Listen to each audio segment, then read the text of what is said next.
अस्सलाम वालेकुम जी, Rawalpindi pizza speak है। तो हम दोस्तों क्या हाल है जी, ठीक है।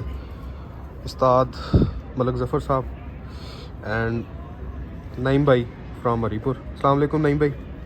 वालेकुम सलाम। अस्सलाम वालेकुम उस्ताद जी। वालेकुम सलाम। ये जी उस्ताद जी के हाथ में है उस्ताद जी वाले फ्रांसीसी कबूतर। तमाम दोस्तों को शौक़ करवाते हैं, शौक़ करें।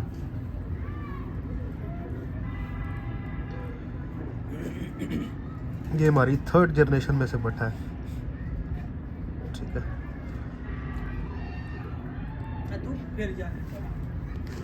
पल्ला दिखाओ। ये पल्ला माशाल्लाह देखा है।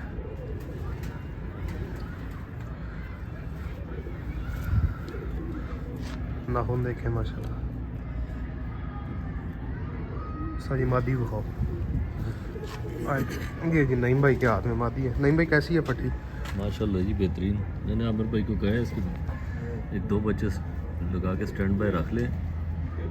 माशाल्लाह बेहतरीन। ये जी आउट ब्लड से हमारे पास पट्टी है।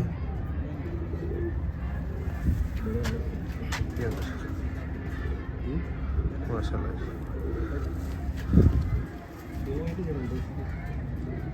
ये जी शौक करें। ये घर का पट्ठा था, इसके साथ घर की पट्टी तैयार हुई, ये डालें।